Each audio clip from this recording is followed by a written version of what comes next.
crazy, burning at that beat, burning at that beat, drives me crazy, burning at that beat.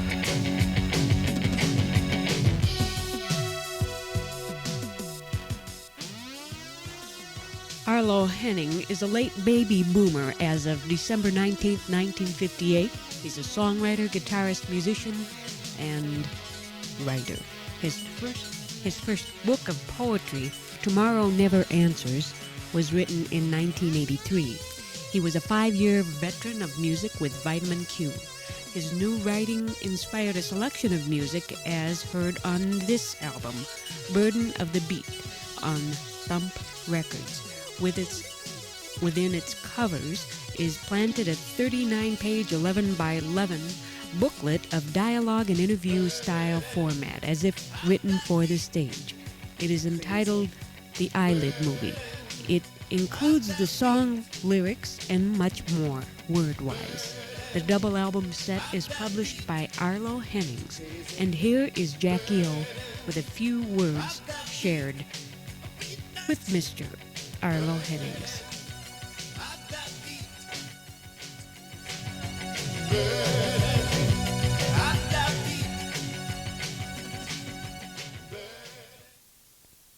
And Arlo has just put out a double album called Burden of the Beat, and it also comes with a book, which is really unusual.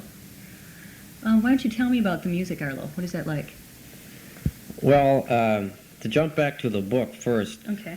the book is actually technically a musical novella which doubles as a rock movie screenplay. And the book actually came first of this project, which has started out being a book of poetry, my second book of poetry, the first one being Tomorrow Never Answers. And it just kind of evolved organically into like a musical play, because my interest has always lied in the camera, and it was a challenge to actually write something for the camera. Not that I advocate MTV rock videos or anything, but something a little more serious and a little more involved. So first came the book, and then the That's music, right. the music came after the book, but all of it is with a theme that there's going to be a video to go with it, Or a movie. or a movie. Or actually performed live on the stage. It's multi-directional that way, and I did that on purpose. Mm-hmm. For instance, The Burden of the Beat, 10 years ago they might have called it a rock opera, but I purposely stayed away from that, and I call it an eyelid movie. And how it differs from Pink Floyd's The Wall or The Who's Tommy or Quadrophenia is that this has been written purposely to be on film or on the stage, whereas those others were adaptations to the screen or the stage. Mm-hmm. What would be the difference in writing it? So you've always got in your mind how this is going to be filmed? How a particular scene is going to be filmed, or? That's a really good question. I've never written a musical before, and in a musical the songs propel the story and the dialogue ties the story together, or vice versa, and it was a real challenge that way. Okay, that sounds good. Well, what's going on the video? Are you filming one now, or? Well, this summer I've just negotiated a contract with Group W Cable Systems for a 90 to 120-minute rock video movie, which begins shooting this summer on location in Red Wing and Stillwater. Mm-hmm. And from there, Group W will hold a world debut of the rock movie video at the Hollywood Theater in North Minneapolis before they begin national distribution to the rest of their national cable network. Oh, that's great. That sounds like quite a coup. Definitely, it's been slated to take at least 6 months to complete. Do you have it all cast? Oh yes, definitely. It's been storyboarded and cast. Oh, that's great. So how does the music tie in with this then? The music on the album. It sounds like we're mostly talking about the book. How did the album evolve? Well, like I was saying earlier, that the songs propel the story through lyrical content. versus just open dialogue. Mm-hmm.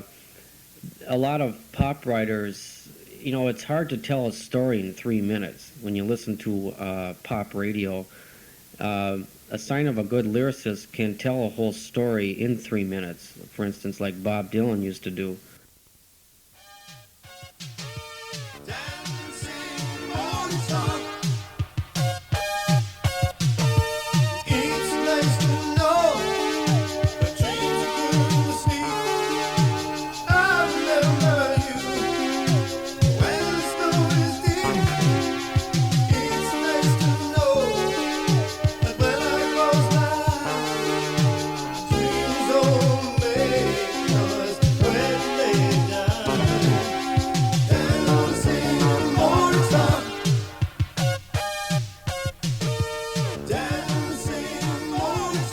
The music swims between her ears like a naked swimmer, breast stroking through the recesses of her consciousness. She feels elated by the shower of sparks that burst from the radiant keys, filling her waiting vessel with a melodic can opener, which removes the lid of her being. Morning Star, putting her arm around me. That's the most beautiful song I've ever heard. Ah, shucks, Morning Star, it weren't nothing. Any old half-baked hamburger flapping picker could have made that up. Nevertheless, you did make it up, and I think it's wonderful. I see no point in arguing with you, so thanks. The music comes into play with the story from the aspect that the story is essentially and basically about a local, unknown rock group that tours the boondocks of northern Minnesota. And these songs are simply the songs that the group contains in their repertoire. Okay. And the name of this band, is this kind of an autobiographical thing, or? Yes, it is. It's based on the autobiography of Vitamin Q, the group that I was in for 5 years. Okay. Well, did you have anything else that you wanted to tell us about on this? Yes, I invite everyone down to come and watch Left As Is, which is my band, do a special cameo at First Avenue, June 7th and 8th. Okay, great. Well, we'll see you there. Thank you very much. Thanks, Arlo.